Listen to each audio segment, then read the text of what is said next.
Hi, I'm TJ Lynch for Roatan.com.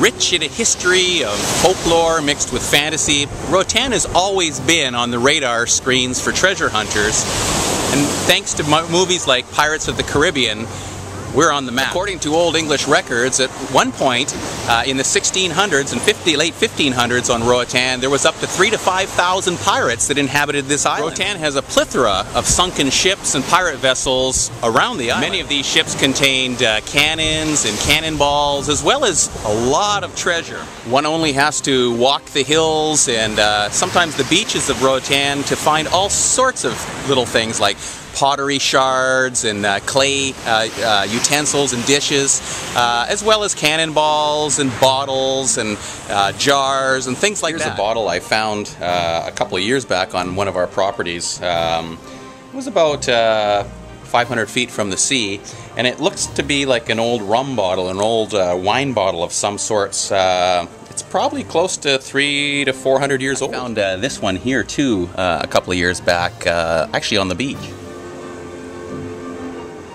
Over the past century, many treasure hunters have come to Roatan and actually discovered chests buried with gold doubloons, pieces of silver, pieces of 8, swords, and many, many other treasures. Roatan has a museum located at Anthony's Key Resort that actually is teeming with old cannonballs and pottery and utensils that date back 400, 500, 600 years ago. On the east end of the island, down by Port Royal, you can actually see the remnants of the old British forts and the mounts where they put the cannons to try to stop the pirates. Now, the unique thing is most of the treasure that's been found on Roatan has been way up in the hills. And the reason for that, apparently, is because the Indians that inhabited the island would be on the hilltops. They'd watch the pirates come ashore dragging their chests, and they would bury their chests, you know, probably a couple of 100 feet in from the sea line, because the chests were very heavy, so they'd bury them in the sand. When they'd leave, the Indians would come down, dig up the treasure, and haul it up to the hilltops. And that's why a lot of the treasure has been found in the hilltops. Sometimes when new roads are cut into the hillsides,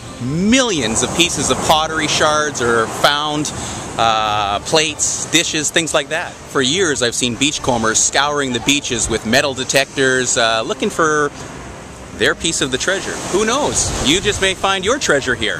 So for the many people that come to Roatan in search of treasure, some of them find it, and some of them don't. Hey, what's this? My goodness. I think I found a mermaid. So, whether it's treasure hunting, or combing the beaches, or just coming down for a relaxing vacation, check out Roatan. I'm TJ Lynch for Roatan.com.